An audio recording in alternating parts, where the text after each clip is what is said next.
Alrighty, y'all. It is Mike here with Combat Sports today, and I'm joined by Combat Sports Pro, UFC veteran, the one and only Parker Porter. How are you doing today?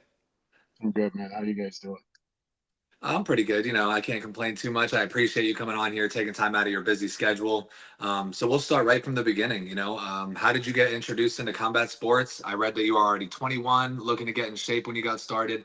But what pulled you into mixed martial arts specifically? Uh, yeah, I was, I got in the best shape I'd ever been in, after graduating from high school, wanted to learn a little bit of self-defense. And then, after training for a little bit of time, my coach at the time was like, "Hey, you're kind of good at this. Do you want to give it a shot?" And I didn't have anything else going on. And I was like, "Yeah, sign me up. Let's go." And I was addicted. Obviously I had a very positive experience winning my first fight by KO in the first round. I mean, in the third round, and it yeah, it just dug into me. Then from there, it was like, this is what I'm doing. I love this. And you have had a long career through Bellator, CES, and eventually the UFC. What kept you motivated through the grind before eventually hitting the biggest promotion in the sport? I mean, you kind of answered it there, but were there other factors that kept you wanting to continue further? Well, I mean, first and foremost, I love it. Like, it's something that I enjoy so much. It's helped make me such a better person. It's taught me so much self-discipline and perseverance and just general grit that carries over into life in general as well, not just in the gym. But um, like, I believed in myself. I believed I was capable of making it to the UFC, which was the gold standard for competition. And I'm also really stubborn. And I had a lot of people say that I wouldn't do it or I couldn't make it, so I felt that I had to prove them wrong. Hey, that's awesome, and you did. You've had a great career, and even during your time in the UFC, you said that you were training local gyms, juggling responsibilities outside of fighting. Has that blue collar mindset kind of carried over into how you now approach BKFC? Absolutely. Yeah. Like, when you're working, whether it's on a job site or just taking care of stuff at home or just doing life and trying to be the best person that you can, being a good father, being a good husband, being a hard worker, being professional, inside the cage and outside the cage or ring or wherever it may be. I definitely, what you see is what you get. I feel I'm a very genuine person, and I don't have a different personality, at home than I do at the gym or on the job site. It's taught me to be more comfortable with myself and then hold myself to that set of standards, because I don't want people to think, oh, he's only this way because he wants that or because of that. No, that's who I am. Hell yeah. And similar question, before fighting full time, you had worked in construction, I believe, bounced at clubs, trained people, even coached kickboxing. What part of that life still sticks with you? And do you think that also contributes to a mental edge that you have in MMA and BKFC? So I think all of it still sticks with me because I'm still doing all of it. I'm still working a little bit of general contracting here and there. Um, I work a couple days a week doing bathroom, kitchen remodeling mostly. I have a gym of my own in New Britain. I coach the majority of the classes. Um, and I still have to be home helping take care of the kids so that my poor wife doesn't have to deal with all of that on her own, because we got three very wonderful but very energetic and spirited boys. Oh yeah, yeah. Busy man. You got a lot going on. And then going right back into BKFC. After parting ways with the UFC, what initially motivated you to pursue bare knuckle, and why BKFC in particular? So after the UFC release, I wasn't quite sure what I was going to do. Like I said, I'm still working contracting. I'm still building a gym of my own. And that's grown to a great. We got a great group of people over there. Um, I just knew that I wasn't done, and more importantly, that I couldn't let it end the way that it ended. And I'm not necessarily looking for that fairy tale ending where everybody wants to go out on a win, but truth be told is we don't always get that fairy tale ending. In fact, it's far less common than people would like to believe it is.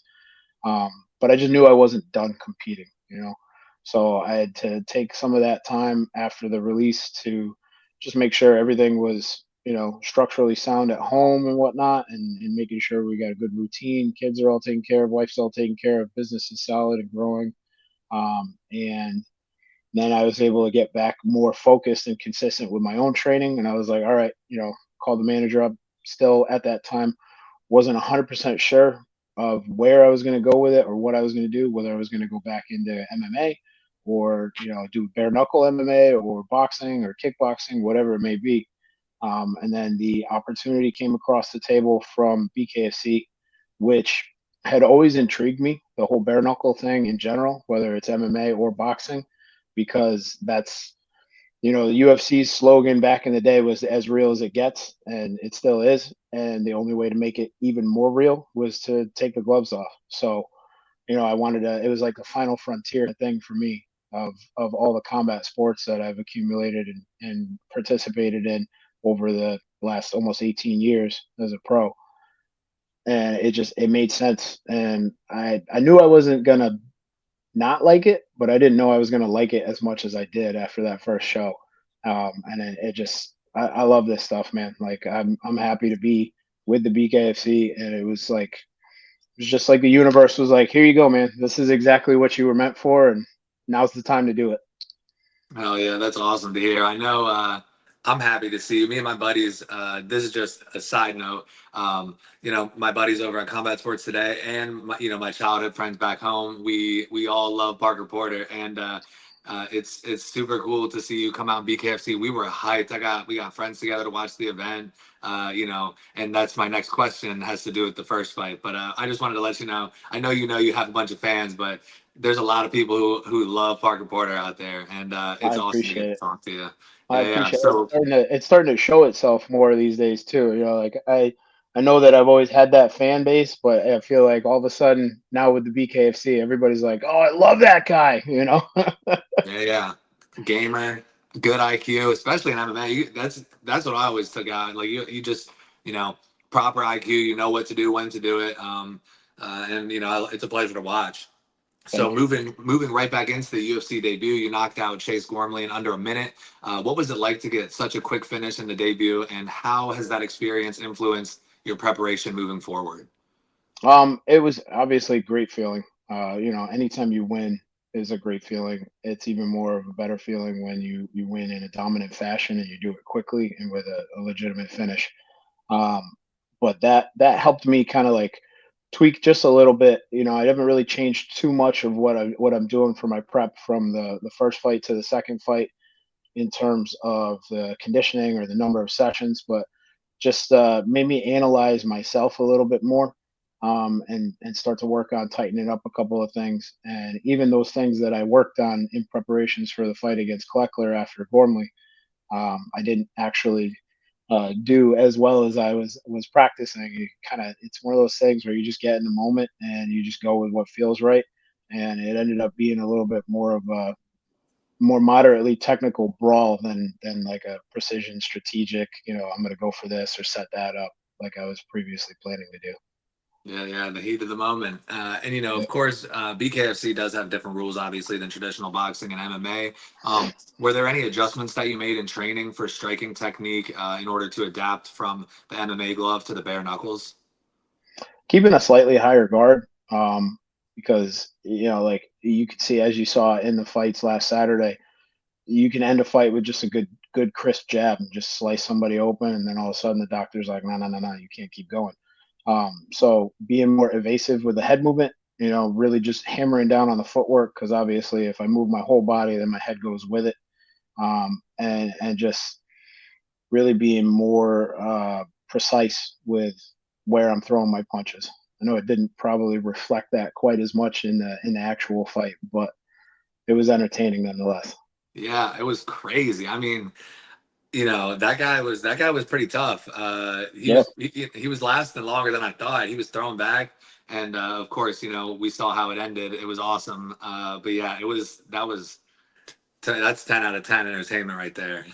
thank you. But of course, I know you want to keep it safer, but like you said, the instinct comes out, turns into a brawl, but came out on the right side of it. The Yeah, hands were looking clean.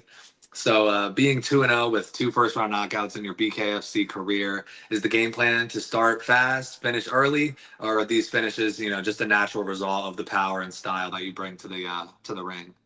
I think it's more of a natural result. Like the game plan is almost always to just go out there and kind of feel what happens, and like you said, utilize that fight IQ and those instincts. I've been again doing this for a long time, so things are a lot more autonomous and reflexive than they are thought out and planned out.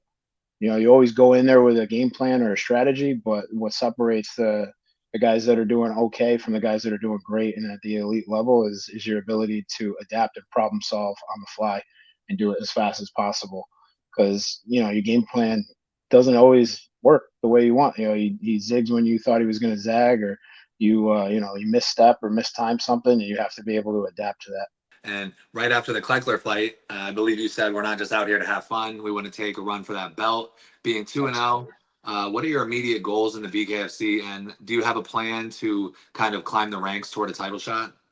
100%. I don't have a particular plan in mind. I just want to keep fighting, and I want them to keep giving me tougher opponents, and I want to get to the rankings, and I want to get to a title shot. I'm going to do everything I can to keep that goose egg in the loss column, and work my way up to getting a chance to scrap for the strap, man. Oh yeah, yeah, would love to see it. And that leads me into the next question, which you kind of already answered there, but I was wondering if you had a target number of fights or like a timeline in mind before challenging for the title, or if you just prefer to take it one fight at a time. I've always preferred to take it one fight at a time. I don't like to look too far past what's right in front of me, especially in this game, because anything could happen. Nothing's guaranteed. But yeah, I absolutely would like to. Whoever they have in mind next is going to be same level, if not a step up, even more so. Possibly somebody that's already ranked, and then we'll take it from there and see if they are satisfied with what I've accomplished from there to set me up for a title fight. Yeah, definitely. I feel like that is the right mindset. I just wanted to ask, to get into the mind, because sometimes people, as you've seen, we've all seen in UFC, any sport, people kind of look past people. We saw it with a big UFC debut this last 2 weeks ago, Patchy Mix. He even said it out loud. I'm looking through you, and Yeah. didn't go so well for him. It's obviously, as you know, as a consummate professional, important to focus on the task at hand. Yeah, Um, when people say that kind of stuff to you, you tend to take it a little personal. Yeah, right, for real. Yeah, I definitely understand. I mean, I wouldn't like it either. And we got another UFC vet as the bare knuckle heavyweight champion, and Ben Rothwell. Do you feel that fight could be on the horizon? Obviously, it sounds like that's the goal. How do you see that one playing out if he's still holding the belt by the time you get If there? he's still holding the belt, I think it's not going to be too much different than what you've seen previously with the first two fights. I'm going to go out there. Uh, I always want to push the pace and press the action. I've got a good gas tank, and I think I was able to show in this last fight that I'm tough as well. That's always kind of a prerequisite for fighting that people underestimate. And I could see myself catching him without necessarily getting caught back the same way. Oh yeah, yeah. That one will be a absolute banger. BKFC. It's come a long way. I Yeah, remember when BKFC was kind of first starting, and of course, I'm a fight fan. I love. I mean, back in the day, I used to do a little training, do a little fighting myself, and when you see it, okay, these guys are coming out with bare knuckles on TV. Come on now, yeah, and it's really kind of transcended in becoming this more mainstream like. Mainstay of a combat sport, and I'm super excited about it. I know they're happy to have guys like you in there putting on shows, and I'm super excited about the future. We have a couple more, big names that are potentially signing with Fedor, possibly signing with the promotion. Another yeah. UFC I've been veteran hearing in about Andre that. Arlovsky. Are these matchups that interest you in BKFC? Absolutely. I mean, every matchup interests me, especially if it's something that's going to propel me closer to a title fight. So there's not anything that doesn't interest me unless it's bringing me the opposite direction. There's obviously going to be situations where somebody's like, oh, I want to fight that guy, and it's like, well, you're already kind of ranked below me, or you don't have the experience. What does that do for me in propelling me forward and closer to my title match? That's maybe a situation where I would be like, nah, I don't really, that doesn't interest me. I don't want to scrap for that right now. But once I get to the top and once I get that belt, then you don't get to pick. Then you're sitting at the top and everybody's targeting you. So every fight interests me at that point. Oh yeah, awesome to hear. And kind of you almost answered it right there. But my next question, in the long term, do you see yourself staying with BKFC, pursuing or defending the belt, or are you also open to other opportunities, things like Mike Perry's Dirty Boxing, even something like Karate Combat?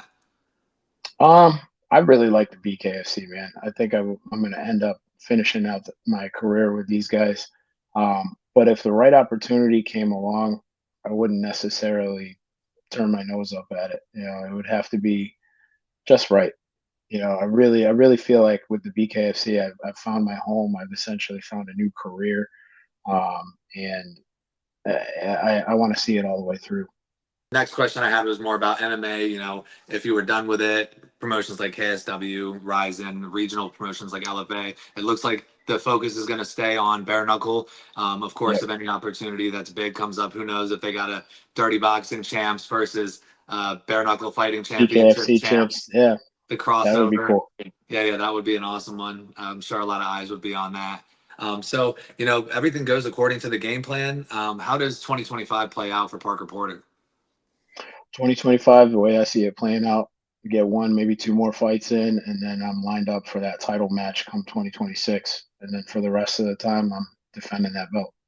Hell yeah. Love to hear it. I got a couple extra questions, just a couple fun ones. As a father of three young boys, how do you balance the demands of being a fighter with family life? And what do your kids think about their dad being a bare knuckle fighter? Um, they think it's awesome. They think them. I'm finally it's finally come to the realization for my twins who just turned 12. Like, oh, my dad's actually kind of like a cool dad. Like he's got like a cool job, and he's not just like some guy that likes to pick fights or is like always in the gym. So that's cool. They've really like kind of not, I don't want to say come around to it because it wasn't like they didn't enjoy it or support it before, but they've really started to kind of grasp the level of what I'm doing this at. And then my youngest is he's not even 5 yet, and he just thinks I'm the coolest thing in the world. He's still at that age where dad's the coolest guy in the world no matter what. So Right. like Yeah. he's very much into it. The twins are, they train a little bit here and there, but they have other aspirations, aspirations of their own to go after and things that they want to do. But my youngest is like, Dad, I want to fight. I want to be a fighter like you. I'm like, all right, we'll cross that bridge when we get there one day. Right now, you just train and be a good boy. Yeah. It's awesome to um, hear. And but the I'm sorry, what was the first part of the question? oh, just balancing demands of being a fighter and Yeah, with the family. dude, that sucks. It's tough. It's tough, man. You just, my grandmother said it best. My cousin also has three kids, and my mom was one of three daughters. And he asked my grandmother one time, she's like, how did you do it? My grandfather was in the Navy, so there'd be times where he was deployed for 6, 9 months plus at a time, and she's home taking care of the kids by herself, trying to balance everything out. And he was like, how do you do it? Like, is there some kind of trick or magic solution? She's like, you just do it. It's that old school mindset. You just do it. You just get up. If you're tired, you do it tired. If you're sore, you do it sore. You're grumpy, you put on the happy face for the kids. You make sure that you know you get it done for them. I love my kids more than anything in this world, and the last thing I want to do is deprive them of good experiences they should be having for their childhood. Hell yeah, that's awesome. Sounds like you got some wisdom over there from the grandma. Yeah, Yeah, that's I shoot for some people it's a lot smaller task than that you have to really like kind of get yourself motivated to do. Whether it's getting out of bed, showing up to your job, like if without all that extra stuff, you got a lot going. You do your contracting, you got the gym, you got the pro fighting, you got the three kids. It's a lot to juggle, and it seems like you're doing a pretty darn good job of it so far. So of course, thank you. us the boys at Combat Sports Today, we're always hoping and wishing for the best. As a kid yourself, you played baseball, lacrosse, football. Yep. Do you still keep up with these sports? Do you have any teams you root for? No, I don't, man. I'm not like that's probably the one piece where I'm like, yeah, that's where I'm very much not like the normal average guy because, and it might have to do with the fact that I'm spread so thin on everything else. I'm just like, I don't have the brain space to follow that or dedicate time to it. But I wish I did because then I'd be able to have a lot more casual small talk conversations with people I just met. Right. Yeah, yeah. And you're in a good spot for sports fandom as well. If you're from Hartford, I believe, and you Oh, yep. got your I gym live in in New West Britain. Hartford. Yeah, I live yeah, in West Hartford right now, and my gym is in New Britain, like 15 minutes away, yeah, yeah. right on the Plainville New Britain line. So we're Yeah, right in my central Connecticut. Yeah, nice. My dad actually, his family moved around a lot. They were in the military, but my dad spent his like school years in East Hampton, Connecticut. So he Oh, was no always kid. real big on the New England teams, Boston Red Sox, New England Patriots. So it's always cool. You're out here from Connecticut. I recently spoke with Charles Rosa. He's in the New England area as well. So I love that, especially having my dad from up around that way. Um, and also another fun one, when you're not spending time with family or training, do you have any hobbies or interests that you enjoy? I know you're real busy, but are there any fun behind the scenes hobbies or hidden talents that the fans might not know about? Well, so ironically, I do, the contracting thing is kind of like also a hobby. I just really just enjoy building stuff, whether it's landscaping, yard work. I'm like that classic dad mode kind of thing. I'm like, oh, like cutting the grass, fresh cut grass, a nicely cleaned up yard, that kind of shit. But at this point, I think my most favorite hobby when I actually get the chance to do it is to just be in a hammock and relax with a drink, like especially if it's at a beach. Oh yeah, we love to hear it. And so, you know, of course, I always want to thank you for coming out and joining us today. I had a couple other questions, but they kind of got answered with the career trajectory, BKFC title aspirations on the line, looking to potentially book one or two more Ws before the end of 2025, and line Yes, up sir. that title shot early 2026. I'm very excited for what's to come in the future. And before we head out, did you have any messages for the fans? Messages for the fans. Thank you all people that support me, people that don't support me. All of it's fuel for the fire. I really appreciate it. Big thank you to my coaches and training partners, my corners, Ed Thornton, Dan Frazick. Thank you to everybody at my gym that gives me the opportunity to help share something that changed my life for the better. The Martial Arts Heavy Hitters Club in New Britain. Also, thank you to Southpaw Athletics, my strength and conditioning coaches, who Chris Williams and Alex Gravamino, who just recently moved in to our space. So we're actually in the same location now. So you can get both your strength and conditioning and your martial arts training done in one spot. But and of course, the last, but certainly far from the least, my wife and my kids, Kara, and my sons, Andrew, Blake, and Charlie. Oh, yeah.